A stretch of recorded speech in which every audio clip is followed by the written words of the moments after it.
The clock read 2:15 a.m. when I heard that damn gate creak. You know the sound? Metal scraping against metal in the dead of night. Makes your spine crawl. I'd been lying awake anyway, thinking about Beth's medical bills that kept coming, even 3 months after the funeral. Sleep doesn't come easy when your mailbox is full of reminders that your wife is gone. But this wasn't about grief. This was about Karen Williams sneaking around my neighborhood with a flashlight and a canvas bag, doing something to the mailboxes. If you're watching Karenology, you know. It's never just a misunderstanding. Seed, flashlight. I rolled out of bed and crept to the window. The streetlight cast long shadows across Pine Street, but I could make out her chunky silhouette moving from mailbox to mailbox. Not checking them? That would be bad enough. She was putting something inside. Her movements were quick, practiced, like she'd done this before. My heart hammered against my ribs as I grabbed my phone and started recording. The screen light felt blindingly bright in the darkness. Karen must have caught the glow from my window because she froze mid-motion, her flashlight beam wavering across the pavement. "What the hell are you doing?" I whispered to myself. She clicked off the light and bolted, not walked, not hurried, full-on sprinted across the Murphys' backyard like a teenager running from the cops.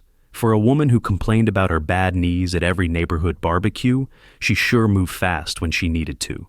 Seed, Murphy's yard. The silence that followed felt heavier than the night itself. I stood there in my boxers and torn Metallica shirt, phone in my hand, trying to process what I'd just witnessed. Karen Williams, the same woman who organized the annual block party and brought casseroles to new neighbors, was tampering with our mail at 2 a.m. Have you ever had that moment when reality shifts sideways? When something you thought you knew turns out to be completely wrong? That's what hit me as I watched her disappear into the shadows. I threw on jeans and boots and headed outside. The October air bit through my jacket, carrying the smell of dead leaves and that metallic scent that comes before rain. My breath formed small clouds as I approached my mailbox, hands shaking. Not from cold, but from something that felt like dread mixed with curiosity. Inside, wedged behind my electric bill and a Medicare statement, was an official-looking envelope.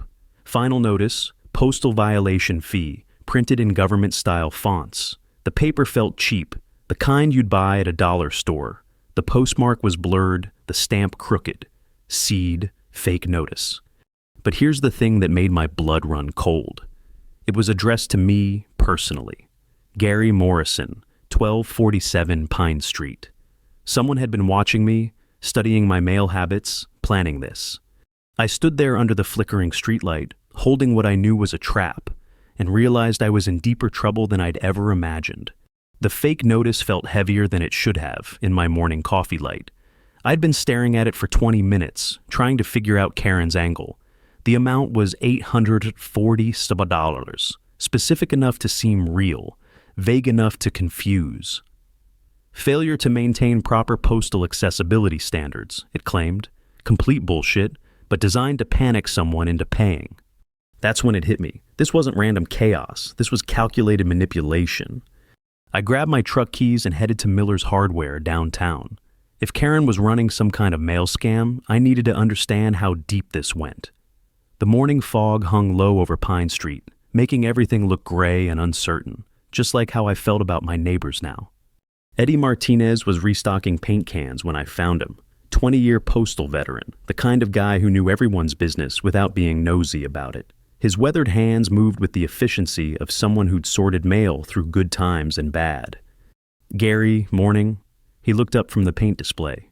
"Sorry again about Beth. She was good people." "Thanks, Eddie." I pulled out the fake notice. "Question for you. This look legitimate?" His expression changed the moment he saw it. Not surprise, recognition. Like he'd been waiting for someone to ask that exact question. "Where'd you get this?" His voice dropped to almost a whisper. "My mailbox, last night." Eddie set down his paintbrush and looked around the store. Old Murphy was examining lumber prices, and Mary Chen was comparing fertilizer brands. Normal Saturday morning stuff. But Eddie acted like we were discussing state secrets. "We need to talk, but not here."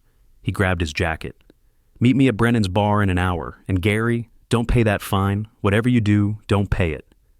The certainty in his voice scared me more than finding the notice had.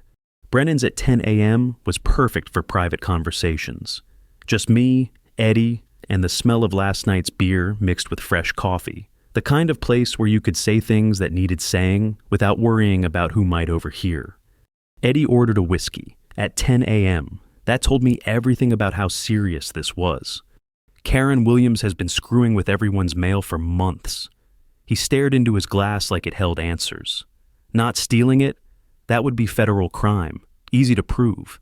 She's been redirecting it, delaying it, creating problems between neighbors. What do you mean redirecting? Mail gets to our office addressed to 1247 Pine Street, but somehow it ends up delivered to 1274 Pine Street instead. Or it sits in our holding area for weeks before we find it. Or it gets marked as undeliverable and returned to sender. He took a long sip. Always seems to happen to people Karen doesn't like. My stomach clenched. How many people? Your electric bills, Johnson's medical prescriptions, the Chen family's wedding invitations, Murphy's veteran benefits. Eddie's list felt like body blows. All delayed, all misdirected, all causing problems. I thought about Johnson's cursing fits over his power getting shut off, about Chen missing his grandson's wedding because the invitation never came, about Murphy's anxiety attacks when his disability checks were late. We'd all blamed the Postal Service, never suspecting our neighbor was orchestrating the chaos. But why? The question came out harsher than I intended. Eddie finished his whiskey in one gulp. Control. She wants to be the person everyone comes to when things go wrong, the neighborhood problem solver, the one with connections who can help fix postal issues. The pieces clicked together like a lock opening. Karen's sudden helpfulness whenever someone had mail problems. Her offers to make some calls to straighten things out. Her mysterious ability to resolve postal issues that left the rest of us frustrated and powerless. She's been playing us all along. Worse than that, Eddie's voice was barely audible now. She's been documenting everything, photos of angry neighbors, recordings of arguments over delayed mail. She's building some kind of case file. That's when I realized the fake fine wasn't just a scam. It was bait. If I tried to pay it, I'd be admitting guilt to a postal violation I never committed, and Karen would have her evidence that Gary Morrison was a problem resident who couldn't follow simple mail regulations. But here's what Eddie didn't know, and what Karen couldn't have planned for. I used to be a detective, and the one thing 20 years of police work teaches you is that people who think they're smarter than everyone else always make one crucial mistake. They get cocky. The rain started as I pulled into my driveway, fat drops hitting the windshield like accusations. Eddie's words kept echoing in my head.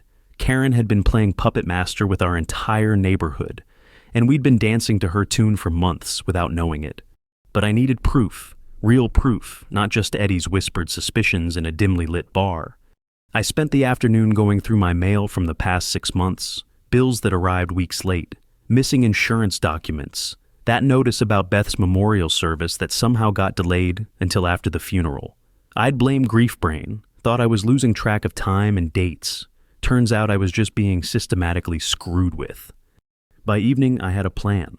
Sunday morning brought that crisp October air that makes you think about flannel shirts and hot coffee. Perfect weather for what I had in mind. I positioned myself at my kitchen window with a clear view of the mailboxes and waited. Karen's routine was predictable. Every Sunday at 8:30 a.m., she'd walk her ancient terrier, Precious, down Pine Street. Except today she was 15 minutes early and moving with purpose instead of her usual leisurely stroll. She stopped at the Murphy mailbox first. Quick glance around, then her hand darted inside. Not checking for mail, depositing something. Same motion at the Johnson place. Then the Chen's. Each stop lasted maybe 10 seconds, but her bag got lighter with every mailbox. My phone captured it all. But I knew video of someone reaching into mailboxes wouldn't be enough. I needed to catch her with evidence, needed to see what she was planting. That's when Josh Parker changed everything. The kid was 16, all elbows and acne, riding his skateboard down Pine Street like he owned the place. Most adults would have ignored him, just another teenager making noise on a Sunday morning. But Josh had been watching Karen too. Mr. Morrison, he rolled up to my fence, skateboard balanced under his arm. Can I talk to you about something weird? What kind of weird? Mrs. Williams. I've seen her messing with mailboxes before, like a month ago. Thought she was just being nosy, but after what happened to my family's mail, he trailed off looking uncomfortable. What happened to your family's mail? My dad's job transfer papers. They were supposed to come 3 weeks ago. Dad called his company like 10 times. They swore they mailed them. Then suddenly they showed up last Tuesday with a note saying they'd been misdelivered to another address. The sick feeling in my stomach got worse. Which address? That's the thing? The note didn't say. But Mrs. Williams stopped by that same day, asking if we'd gotten any important mail lately. Said she'd heard from the Postal Service that there might have been some delivery issues in the neighborhood. Josh's voice dropped to almost a whisper. She knew exactly what papers we were waiting for. Knew they were about Dad's transfer. How would she know that unless she'd seen them? I stared at this kid who'd just handed me the missing piece of Karen's puzzle. She wasn't just redirecting mail randomly. She was reading it first, learning our personal business, our problems, our fears, then using that information to position herself as the helpful neighbor who could solve mysteries she'd created. Josh, I need to ask you something, and I need you to think carefully before you answer. Would you be willing to help me catch her in the act? The kid's eyes lit up like I'd just offered him the chance to be a superhero. What do you need me to do? I explained my plan. It was risky, maybe even stupid, but it was the only way to get the kind of evidence that would shut down Karen's operation permanently. Josh would use his skateboard to make normal teenage noise while I positioned myself to record from a different angle. 2 cameras, 2 witnesses, no way for Karen to claim she was just being helpful. But as I watched Josh skateboard away, practicing his casual Sunday morning routine, I realized I might be making the biggest mistake of my life. Because people who manipulate others for months don't just stop when they get caught. They escalate. And I had no idea how far Karen was willing to go to protect her little kingdom of chaos. Monday morning hit like a slap of reality. Josh and I had our plan, but Karen struck first. I was barely awake, stumbling toward the coffee maker in yesterday's clothes when the doorbell rang. Not the polite 2-ring greeting of a neighbor or the quick buzz of a delivery driver.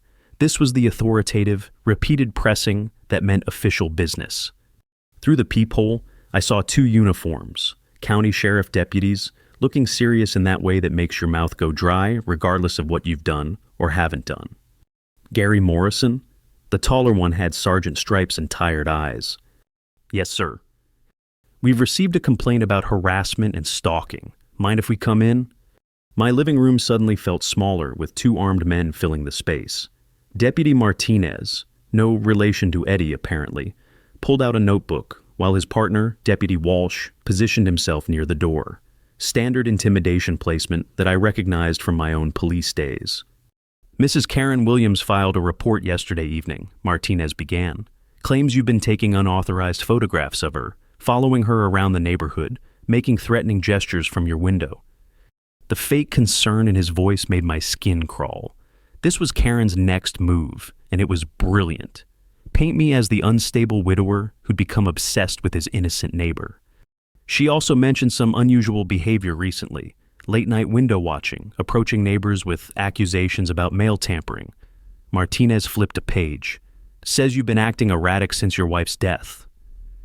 The mention of Beth hit like a physical blow. Karen had weaponized my grief, turned my mourning into evidence of mental instability. I could see the logic from the deputy's perspective. Lonely old man, wife recently died, maybe losing touch with reality. I have video evidence of Mrs. Williams tampering with mailboxes, I said carefully. We'd like to see that evidence. Walsh spoke for the first time. Mind getting your phone? I handed it over, watching Martinez scroll through the footage I'd captured. His expression didn't change, but something shifted in his posture. The video was clear enough. Karen moving from mailbox to mailbox, depositing items, checking around nervously. This is interesting, Martinez admitted, but it's also taken from inside your house, focusing specifically on Mrs. Williams. Without context, it could look like surveillance behavior. My heart sank. Karen had anticipated this too. By filing her complaint first, she'd frame my evidence as stalking documentation rather than crime prevention. There's more, I started, but Walsh cut me off. Mr. Morrison, we're going to recommend you maintain distance from Mrs. Williams. No photography, no following, no contact. Consider this a formal warning. They left me holding a piece of paper that basically said, Karen Williams owned the neighborhood now, and I was officially the crazy person who couldn't be trusted. But they'd made one mistake. They'd left my phone on the coffee table, and the video was still there. I called Eddie immediately. They got to the cops first, filed harassment charges. Shit. A long pause. Gary, there's something else. My supervisor called me in this morning. Someone reported that I've been discussing postal operations with unauthorized personnel. Karen? It has to be. They're putting me on administrative leave pending investigation. I can't help you anymore, man. I've got 20 years of pension to protect. The line went dead, leaving me alone in my kitchen with cold coffee and the growing realization that Karen had just cut off my only ally in the Postal Service. That afternoon, the neighborhood felt different. Johnson avoided eye contact when I waved from my porch. The Chen family, who usually smiled and nodded, hurried past without acknowledgement. Even Murphy, the crusty old veteran who'd never been intimidated by anyone, seemed to give my house extra space when he walked his dog. Word travels fast in small neighborhoods. Karen had made sure everyone knew that Gary Morrison was under police investigation for stalking his neighbors. But she'd underestimated Josh Parker. The kid showed up at my door just after sunset, skateboard tucked under his arm, and an expression that was part excitement, part fear. Mr. Morrison, I got something you need to see. He pulled out his phone and showed me a video. Clear, steady footage of Karen Williams opening multiple mailboxes, removing letters, and sorting through them right there on the street. But this wasn't taken from a window or at a distance. I followed her this morning after she walked past our house, stayed way back, used my phone's zoom. She spent like 20 minutes going through everybody's mail, taking pictures of some stuff, putting other stuff in different boxes. The footage was damning, not surveillance from a suspected stalker, but documentation from a concerned teenager who happened to witness federal mail tampering. Josh, this is exactly what we needed, but I need you to understand something. Karen's playing for keeps now. She's already got the police thinking I'm the problem. If she finds out you're helping me, let her try. The kid's voice cracked with adolescent bravado, but his jaw was set with real determination. My family's moving next month because of her mail games. Dad lost that transfer opportunity, says we can't trust the Postal Service here anymore. That's when I realized Karen hadn't just been playing games. She'd been destroying lives, breaking up families, forcing people out of their homes through systematic harassment. And tomorrow, I was going to end it. But first, I had to survive tonight. Tuesday morning brought the sound I'd been dreading. Multiple cars pulling into my driveway before dawn. Not the casual rumble of neighbors heading to work, but the deliberate precision of people who meant business. I peered through the curtains and felt my stomach drop. Karen Williams stood next to a black sedan, gesturing toward my house while talking to a man in a postal inspector's jacket. Behind them, Josh Parker sat in the back of a county sheriff's cruiser, his skateboard visible through the rear window. They'd gotten to the kid. The doorbell's insistent ring cut through my morning quiet like a fire alarm. This time, I didn't bother checking the peephole. I knew what waited outside. Mr. Morrison, I'm Inspector Davis with the United States Postal Service. The man's badge looked official enough to be intimidating. We need to discuss some serious allegations.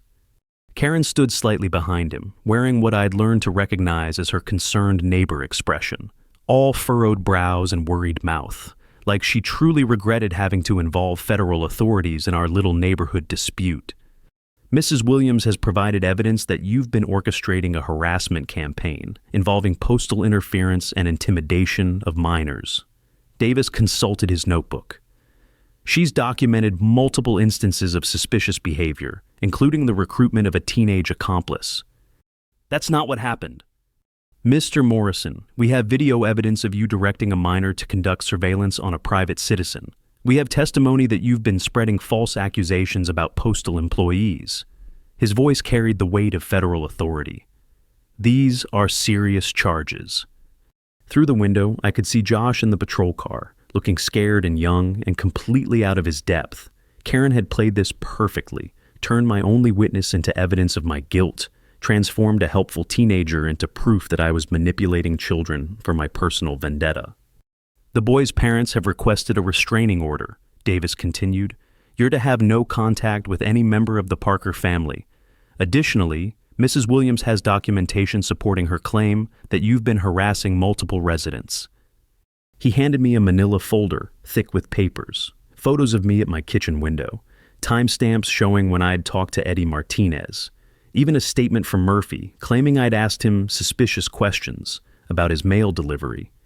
Karen had been building this case for weeks, maybe months. Every conversation, every moment of concern about delayed mail, every attempt to understand what was happening, she'd documented it all as evidence of my unstable mental state. "Mr. Morrison, you have two choices." Davis's tone softened slightly, like he genuinely felt sorry for me. "You can accept counseling and anger management classes, along with a formal apology to Mrs. Williams and the affected families. Or we can proceed with federal charges for postal interference and harassment." I looked at Karen, standing there with her perfect mask of wounded innocence, and realized she'd won. Completely, totally, devastatingly won. I was the neighborhood pariah, the unstable widower who'd invented conspiracy theories about the helpful lady next door. "I'll take the counseling," I heard myself say. The words tasted like defeat. After they left, I sat in my empty kitchen, staring at the restraining order papers. No contact with the Parkers, no photography of neighbors, no discussions about postal issues with anyone in the neighborhood. Essentially, no way to prove what Karen had been doing or prevent her from continuing. But here's what they didn't know, and what Karen couldn't have anticipated. Losing everything sometimes frees you to take risks you'd never consider when you still had something left to lose. That evening, I drove to the county library and used their computers to research postal regulations, federal mail tampering laws, and the specific procedures for filing complaints against postal employees. If Karen wanted to play the federal bureaucracy game, I'd learn the rules. What I discovered changed everything. Mail tampering wasn't just a crime when it involved stealing letters. Deliberately misdirecting mail, causing delays, or interfering with postal delivery was a federal felony carrying up to 5 years in prison. But more importantly, it fell under the jurisdiction of postal inspectors, not local police. Karen had made one crucial error. By involving Inspector Davis and making this an official Postal Service investigation, she'd opened the door for me to file my own federal complaint. And federal complaints required thorough investigations, not just local law enforcement judgment calls. I spent 3 hours that night documenting everything. Eddie's testimony about systematic mail redirection, Josh's video evidence, the fake postal violation notice, the pattern of delays affecting specific neighbors. I cross-referenced dates, tracked delivery problems, and built a timeline that showed clear intent and methodology. By midnight, I had a 20-page complaint ready for submission to the Postal Inspector General's office.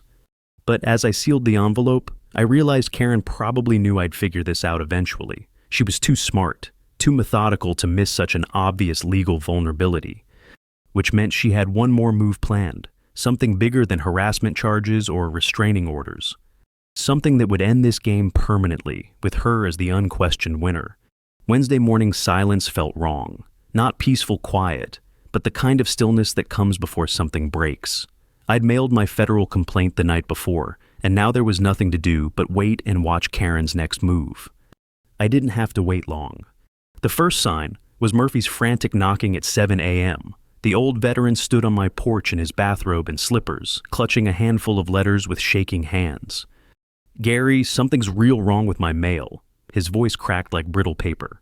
"These came today, but look at the dates." I examined the envelopes. VA benefit statements from 3 months ago. Medical bills that should have arrived weeks earlier. Collection notices for payments Murphy thought he'd made on time. All of them marked with delivery stamps from yesterday. "Where were these?" I asked, though I already suspected the answer. "That's just it. They were in my box this morning, but I check every day. Every single day since Korea, I check that mailbox. These weren't there yesterday." Murphy's military precision made him the worst possible target for Karen's games. This wasn't just delayed mail. This was psychological warfare designed to make him question his own memory, his own sanity. "She's trying to break you, Murphy." The words came out harsher than I intended. "Karen's been holding your mail, then delivering it all at once to make you think you're losing your mind." "You sure about that?" but his eyes said he already knew. Before I could answer, my phone buzzed with a text from an unknown number. "Check your mailbox. Final warning." A friend. My hands trembled as I walked down my driveway. Inside the box was a single manila envelope, no return address, containing photographs that made my blood run cold. Pictures of me talking to Eddie at the hardware store, me meeting Josh at my fence, me in the library researching postal regulations, and one that stopped my heart, me sealing an envelope at my kitchen table late last night, taken through my window with a telephoto lens. At the bottom, a typed note. Federal complaints require evidence. Evidence can disappear, so can people who cause too much trouble. Not subtle, not even trying to be. Karen was past the point of careful manipulation. She was moving to direct intimidation. But she'd made her biggest mistake yet. Payoff, flashlight. That afternoon, I took Murphy's collection of delayed mail and drove to the post office in the next county over. The clerk, a middle-aged woman named Patricia, examined the envelopes with growing concern. "Sir, these should have been delivered months ago. The routing codes are all wrong.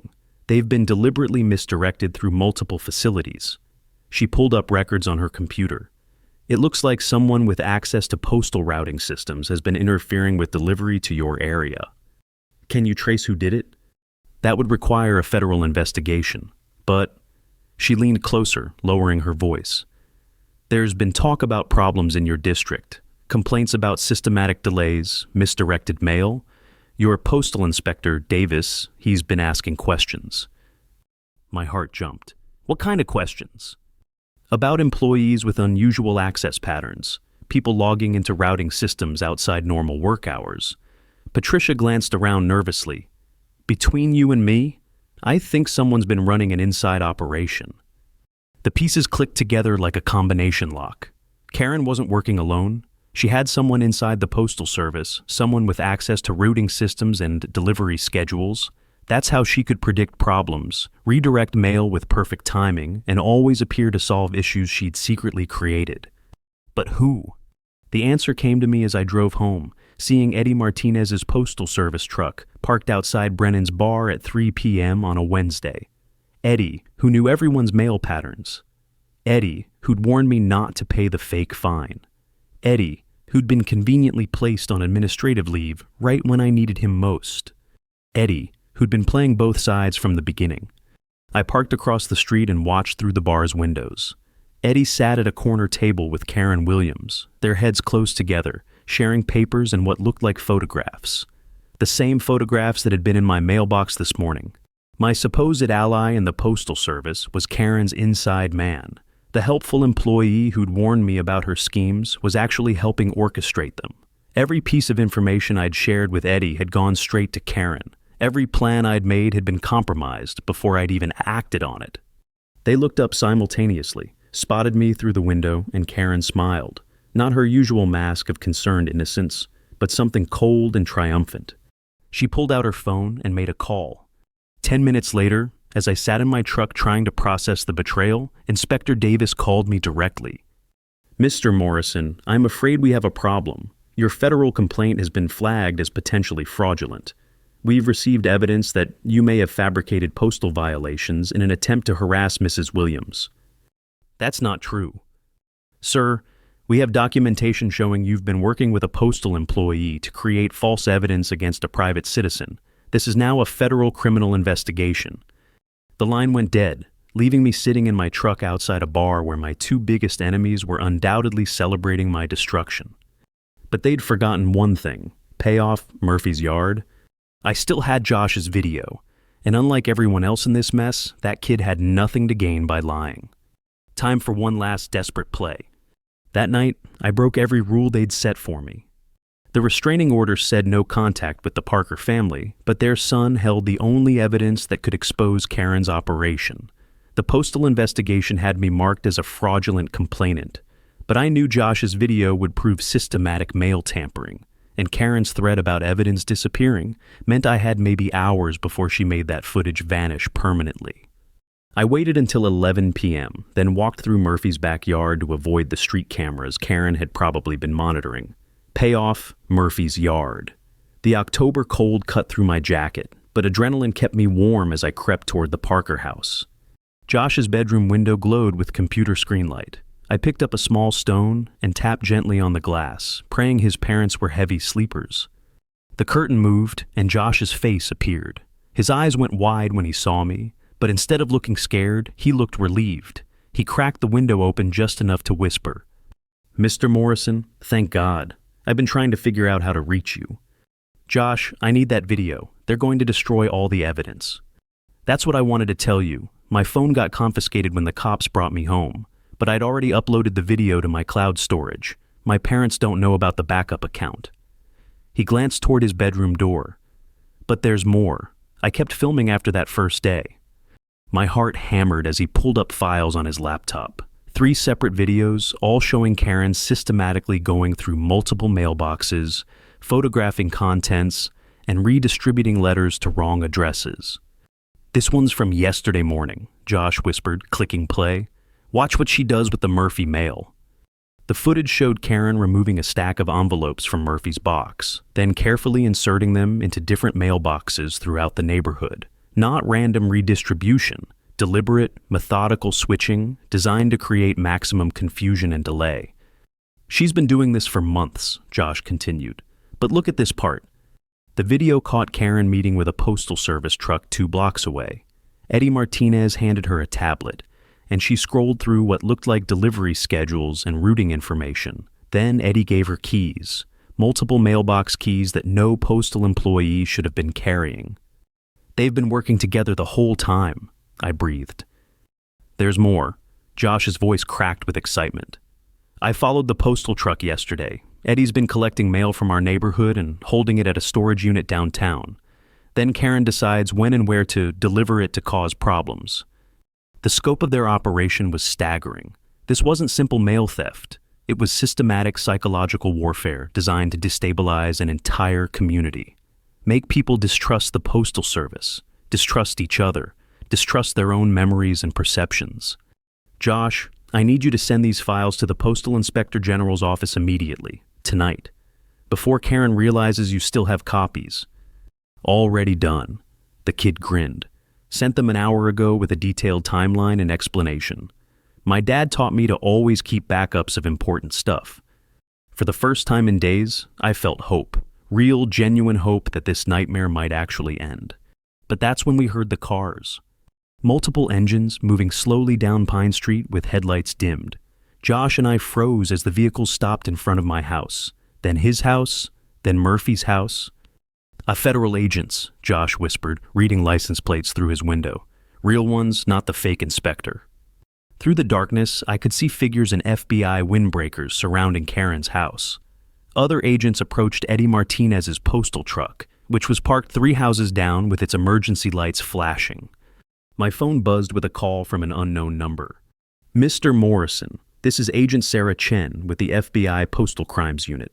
We received some very interesting video evidence tonight, along with your detailed complaint. We've been investigating postal irregularities in your district for 3 months." "You have?" "Mrs. Williams and Mr. Martinez are part of a larger mail fraud operation targeting multiple rural communities. They create postal problems, then offer to solve them for fees. Your neighborhood was one of 7 affected areas." Through Josh's window, we watched Karen Williams being led to a federal vehicle in handcuffs. She wasn't wearing her concerned neighbor mask anymore, just the cold, calculating expression of someone whose elaborate con had finally collapsed. Eddie Martinez was already in a separate car, his postal service jacket replaced with an orange jumpsuit. "Mr. Morrison, we owe you an apology, and thanks. Without that video evidence and your persistent complaints, we might never have identified all their victims." As the federal convoy drove away with Karen and Eddie, the neighborhood felt different. Not just quiet, but genuinely peaceful for the first time in months. Josh looked at me through the window and grinned. "Think the mail will start arriving on time now?" I laughed, actually laughed, for the first time since Beth died. "Kid, I think a lot of things are going to start working better around here." But even as relief flooded through me, I realized this victory came with a price I hadn't expected. 3 weeks later, Pine Street felt like a different neighborhood. Mail arrived on schedule. Bills came when they were supposed to. The Chens got their family letters from overseas without mysterious delays. Murphy's veteran benefits showed up like clockwork, and the old soldier's hand stopped shaking when he checked his mailbox. But some things couldn't be fixed so easily. The Parkers moved out the following Saturday. Josh found me loading groceries from my truck and walked over with that awkward teenager shuffle. "My parents decided we can't stay," he said, not meeting my eyes. "Too much drama, too much attention from federal investigators. Dad says it's better to start fresh somewhere else." I wanted to tell him he was a hero, that his courage had stopped a criminal operation that was destroying lives. Instead, I just shook his hand and said, "You did good, kid. Real good." His family's moving truck pulled away that afternoon, taking the only person in the neighborhood who'd been willing to stand up for what was right. I watched from my porch until the truck disappeared around the corner, carrying away the teenager who'd saved us all. The federal investigation revealed the full scope of Karen and Eddie's operation. 7 communities, 43 families affected, over $200,000 in fraudulent fees collected from people desperate to fix mail problems that Karen and Eddie had created. The storage unit downtown contained thousands of pieces of redirected mail, some dating back 2 years. Inspector Davis, the real one, personally apologized for the confusion with his impersonator. Another member of Karen's network who'd been arrested in the coordinated raids. The fake postal violation notice I'd received was part of a systematic scheme to extract money from targeted residents. But here's what the federal report couldn't capture: the cost of lost trust. Johnson still checks his mailbox 3 times a day, paranoid that someone else might be messing with his delivery. The Chen family installed a security camera pointed at their mailbox, unable to shake the feeling that normal mail service is too good to be true. Even Murphy, tough as old leather, admits he sometimes dreams about letters arriving with wrong dates. And me, I got my mail delivered properly for the first time in months, but I'd lost something else in the process. The neighborhood gatherings stopped. The casual conversations over backyard fences ended. People waved politely, but kept their distance, like they weren't sure who else might have been involved in Karen's schemes. The sense of community that had made Pine Street feel like home died, along with our trust in each other. Beth used to say that some victories cost more than defeats. I never understood what she meant until I found myself living in a neighborhood where the mail worked perfectly, but nobody talked to their neighbors anymore.